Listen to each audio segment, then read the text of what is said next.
with Dash Trader, just getting to the start of our presentation here. This is our weekly market recap for the week of August 24th to August 28th. As always, I'm joined by my co-host, Jill Malandrino, global market reporter for NASDAQ. And here we are at the end of summer. And I mean, we had probably the most spectacular, although questionably allowable or ethical, Republican convention in history, really. I mean, it's history.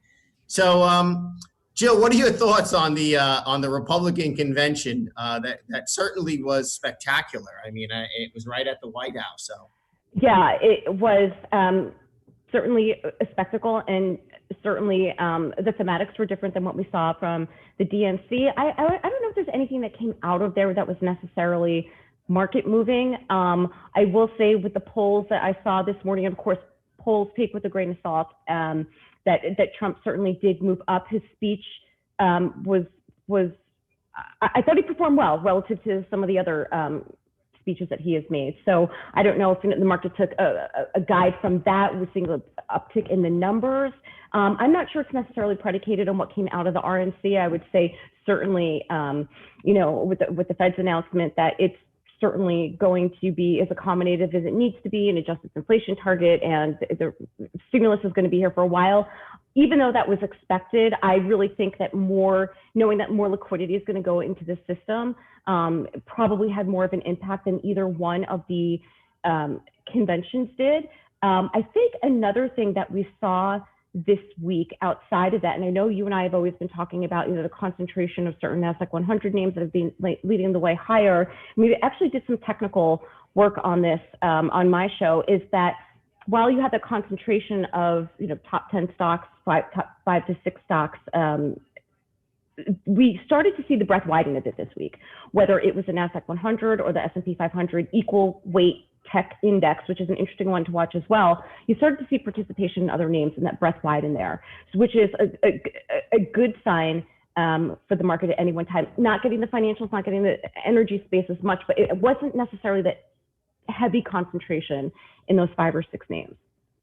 No, absolutely. And that's one of the charts that I have for us to look at later today, because Google was not participating at least not participating as much as the other tech giants. And I mean, Google blasted off in the last 2 weeks, basically making up for lost time. That brings us to the market making new highs. And I think that this is something that when the market gets close to making new highs, it generally does make a new high, whether it's a shallow new high and whether it holds the high. That's something that remains to be seen. But I mean, what are your thoughts on the markets? Basically with the exception of the Dow Jones, all three have made, basically close to erasing the COVID-19 pandemic loss. And now they're in pretty much almost in blue sky territory. Who'd have thought? Yeah, it was the velocity of the sell-off and the velocity of the recovery that was so shocking. It's not a surprise to see energy and financials continuing to struggle, especially with the interest rate environment that we're in right now. And of course, the lack of demand with energy. I think as travel picks up, then you might certainly see a bid in the energy space. We saw it in the travel stocks this week. And you're starting to see more people have the desire to venture out a bit more. I was traveling last weekend. I was in Saratoga, super strict mask rules and social distancing and so forth. And as long as people were following and doing what they were supposed to do, everyone seemed relatively comfortable within their space. So, and who knows, we're going into the fall season, we're going into the winter here. It's a much different story for those of us in the Northeast and colder climates where we were able to go through the hard part of COVID-19 as it was warming up. So there's still a little bit of unknowns out there, but I think if we continue, as I mentioned before, if we continue to see this rally broaden out, and I think the fact that we rebounded so quick, and of course we're going to see a rebound in economic data because, how horrible our baseline was, you're going to see the movement in the stock market. I think the really hard question to answer is the disconnect from what we're seeing with Main Street. MGM laid off 18,000 of its furloughed employees, right? Furlough is very different than being laid off. These are jobs that are not going to be there when the economy comes back or travel restrictions are lifted. So I think even though we're seeing an improvement, we still have to answer for all of these people that are out of work. And that's really the question that no one's able to answer is, how do we answer for Wall Street when Main Street hasn't recovered? Yeah, and we're seeing places that are closing down and are laying people off that are all over the place. I mean, they were saying Pret Manger, like all these like little local, even Dunkin' Donuts are shutting down because people aren't commuting to work anymore. And Starbucks are shutting down. I mean, you never usually see these kinds of places shutting down. So it's kind of, there are shutdowns in places that are not the usual suspects. And actually it was Carl Icahn came out over I guess it was this week, that basically proclaimed the death of shopping malls because of people shopping online, that this has affected COVID-19 killed shopping malls. So any thoughts on that, on a pending real estate disaster, that all the evictions and potentially the death of shopping malls? It's so interesting when you talk about the shopping malls, because a lot of the work that I did on retail trends for holiday 2019, it was interesting. Of course, online and e-commerce was a trend that was in place, and it was accelerated by COVID-19. That's no surprise. But what we saw was a lot of boutique kind of places, and even the larger shopping malls, go more into an experience kind of atmosphere, right? So it wasn't necessarily just shopping, but it was a destination where there might be amusement parks and movies and restaurants, and it was a destination and an experience. That was a trend that was slowly starting to take place. And we started to see more of these boutique-y kind of places open up, certainly in the city, whether it was apparel, shoes, boutique gyms, which was a big trend. So clearly COVID-19 crushed that and certainly accelerated online trends. And, people got very used to what's called BOPIS, buy online, purchase in store, where you pull up to the parking lot, someone comes out, fills your trunk, ordering everything online. And they've seen how it works. So I don't think they might revert back as quick to actually do shopping themselves. I think it's going to be a different environment. And even when you look at commercial real estate, and yes, New York recovered after 9/11, but that wasn't a business collapse. It was more residential, if you will. But commercially, this is something, our entire world was so different 20 years ago versus what it is now because of the technology that's in place. We all don't need to be working downtown or midtown. We all don't need to be there every day. We don't need as much office space if we can share spaces. So I think it's going to be really tough for at least the next 3 to 5 years. Memory does fade, but I think this is truly a cultural and structural shift. Mm-hmm. Yep. So absolutely. So basically the whole environment has changed and shifted, and we're going to see how people adjust to it as time goes on. So let me get on to the next slide here, which is getting onto the charts. The QQQ. Okay, so the NASDAQ 100 has made all-time highs and continues to steamroll higher. It just keeps going higher and higher and higher. What are your thoughts going into September and October? September traditionally is the month that markets crash. September and October are traditionally more volatile months, but 2020 has been such an unusual year that I'm not quite sure how much history is going to play into what happens going forward. We also have probably what's going to be our most contentious U.S. national election that we've ever had. So there are a number of factors that are out there. We have certainly seen better news on the COVID-19 front, which certainly is encouraging, but there's a lot of outliers out there. And, the only thing I can say from a technical standpoint is that, and what I mentioned earlier, we're starting to see participation and breadth widen outside of just those 5-6 names that have been moving. And that's always an encouraging sign. So, from a technical perspective, the Q still, looks like it's still pretty good. It didn't outperform this week relative to some of the other indexes. But again, I think fundamentals, it's so hard to judge because 2020 is an outlier year. But if you look at it from a technical perspective and wider participation, that makes me feel a little bit better. Yeah, no, I mean, it definitely, the QQQ has kind of slowed down, although the last few days, certainly made up for lost ground. I mean, this week was still a massively percentage-wise up week. I mean, some of the other indexes have caught up, but again, they're playing catch up. The QQQ is in blue sky territory, and we're going into potentially a reversal or slowdown month, which taking a break would probably be good. But so far, we've gone since, all of April, all of May, all of June, all of July, all of August, no break. Right. So if there is a pause coming, it makes sense with a pending uncertainty of an election, and certainly just taking a break after running up for 5 months, which is incredible. So Well, I think, Mike, part of what my issue is, and of course I can't comment on individual listed names, but when you see a name like a Tesla, and I don't care if it's Tesla, XYZ, whatever you want to call it, make such a massive, massive move in a yeah, period of time where I think in order for, I forget the exact statistic, but it's somewhere, it's crazy like this, where in order for Tesla to justify its price, they have to sell their cars at like $1 million a car or whatever the valuation is, something crazy. And again, while it doesn't matter what the ticker symbol is, I think the concern is when you see these massive runs on stocks where the performance concentration is so key. I think that's what makes investors a little bit nervous. absolutely. I totally agree. I think though that the big run up has been more of a store in value. You see it all over the world that people are just trying to offset currency loss. So, you can't put your money in the bank because you get no interest. The currency is being rapidly indebted by all the, stimulus programs and quantitative easing. So that's why gold made a huge run up. We're going to be looking at the gold chart in a few seconds, but here is the S&P basically breaking out to new highs. Basically all-time highs on the S&P here. There it is right there, all-time high. That line was the prior high and it broke it. So new highs on the S&P.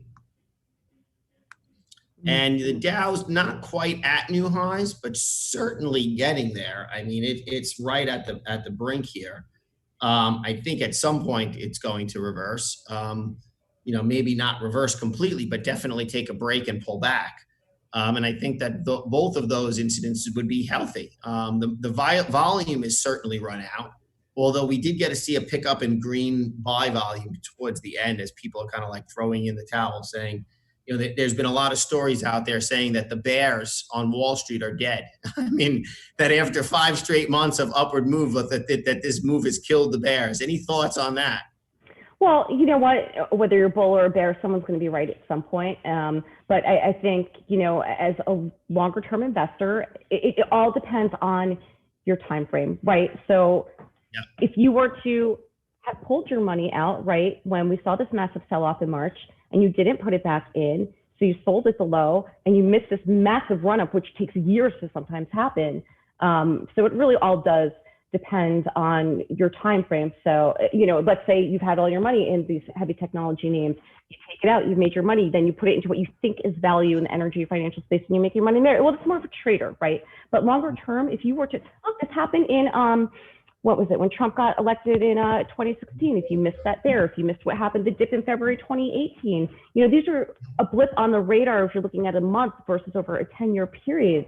So again, it's really your time frame and your style. As a longer term investor, which is what I am, I was happy to acquire shares in my 401k March 23rd. I mean, in this case, timing the market worked out incredibly well. But most of the time, it's really almost impossible for investors. Nobody can time the market. Yeah. Yeah. That's why a lot of these share programs, these little fractional buyback share programs have been really, really popular because you just buy incrementally and you pick the name you like. And if you picked Apple, you picked Google, you picked Tesla, you're very, very happy, even if you bought fractional shares because you're up percentage wise huge. So speaking of Apple, Google, and of course gold, which has been moving like a growth company lately. But gold has certainly taken a pause from its absolutely astronomical rocket high at 195 on the GLD gold ETF. It's kind of pulled back to the 180 area, but it looks like it's forming what we call is a bull pennant or a descending wedge into rising moving averages, which is a regular kind of healthy digestive pattern for a commodity or stock. that's made a tremendous move up. We've been talking about this gold trade since the very start of our presentations, way back in April and May. And certainly it's been a great trade, and it looks like it may take another run soon. So, I mean, that's a coil. Coiling usually means it's pausing, taking a pause that will refresh the move. So we'll see how that plays out. Any thoughts further on gold? Well, again, it made sense. Safe haven asset, then you of course had the inflation trade. I think again with the Fed coming out and being very clear about what their inflation targets are, it might slow down a bit just because that cat's out of the bag right now. But again, I think until we get through the election and see what the winter is going to be like in terms of COVID-19 and so forth, it's really anyone's guess to see whether it's going to be a safe haven asset or not. And I'll tell you what, if we, from a fundamental perspective, if we continue to get good progress on COVID-19, if the elections aren't as crazy as we think they may be, and people do start to come back to work, and the economic data catches up to what the market's doing, that's kind of a Cinderella scenario there. Yeah, I mean, I to be honest with you, I'm at a point where I don't even care what the, unlike most of America who thinks this is the most polarizing election in history, I'm just so tired of the rhetoric personally. I think so too. I've gotten like election fatigue. Just tired of hearing them go at each other. So on another note, we could take a look here at Google, okay, which basically Google just eked out a new high when it had its earnings, and actually its earnings were not good. It put in this little head and shoulders pattern that it actually had a neckline break, but it rejected the neckline break, and then in the last 2 to 3 weeks, in the 2 weeks that last week we weren't here, and this week we've continued. I mean, basically almost a 14-day straight up move in Google, which is really tremendous. I mean, showing that the one weak man in the actual NASDAQ, or it was Google and Netflix were the two weaker of the FANGA stocks. Google just took off and blasted off. Apparently, investors are loving Apple's concept of splitting the stock and lowering the price of the stock for investors, because Apple has blasted off and ran another 100 points since its excellent earning report, and it's gone another 100 points higher from 400. They're doing a 4-to-1 stock split, coming up in a couple of weeks, and it looks like investors love the idea. They seem to have loved the idea for Tesla as well, which is also another tech giant that announced a stock split. So it seems like stock splits may be the thing to do these days.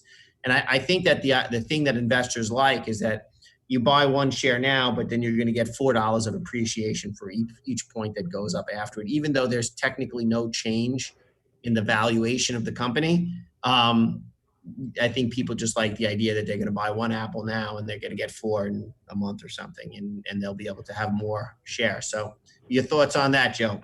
Well, it's like we've been saying, you can have a $100 bill or 10 $10 bills. Yeah. So, the valuation doesn't change. It's the best way to look at it. And, I'm not sure it's necessarily going to, I think the only thing that might come out of it, again, we spoke about this, was, potentially improving the market structure and the trading of these shares with less odd lots. I don't know, that's the one takeaway from it. But again, with fractional shares available, Google's never split. It never has. And as you're talking, I'm looking at that right now. Of course, everyone's trying to project which is it Chipotle, is it Google, but I don't think That's the reason I put Apple on the chart. Right. Google never split. Apple has split before, a couple of times. Apple has split before, but Google has never split. Amazon has not split. The last time Amazon split was almost 20 years ago. Oh no, you're right. Amazon did split. I do remember that when it split. Oh, and Google. I'm looking at a thing right now. It's not that I'm this smart. Google only stock split in 2014. Wow, so Google did split its stock. That's crazy. And Amazon did split a stock split as well? 20 years ago. 20 years ago. But this is how rare it is. Intuitive Surgical, another one, last split 2017. Chipotle, Chipotle hasn't done any. No, that I know of. Yeah. I remember when Amazon split. Like, I mean, a long time. It was like tech bubble times. Almost 20 years ago, yeah. Yeah, it's crazy. But yeah, so this is kind of a rare occurrence, but obviously the market conditions of today have been exceedingly rare. So we have 1 week before the kids go back to school, I think, in New York. Is it 1 week or is it after Labor Day? Yes. So we got a little bit over a week and the kids go back to school in New York. Most of the country has already gone back to school. That's usually a quiet time in the market. This is actually one of the quietest weeks of the market right now, as people kind of get their last little bit of vacation in. And then certainly the kids go back to school. And then once the kids go back to school, the market gets quiet a little bit for the Jewish holidays. But then that's traditionally when the market will have some kind of a correction or slowdown. From September into October is probably one of the most frequent volatile times of the year. And a lot of that has to do with the fact that elections occur in November. So the volatility is kind of directly correlative to the uncertainty over the U.S. election, but not always. I mean, certainly this year will be with a presidential election, I imagine. That's pretty much it. Any last comments or considerations going into the next week, Jill? No, I mean, it'll probably be a little bit slower, not as slow as last year, just because there's so many people home. But I definitely recommend taking whatever time you can next week to chill, because I think we're really gonna, the final stretch of the year is going to be unprecedented, like the rest of 2020. 2020 has been a year like no other. I will tell you that. It's certainly a unique year.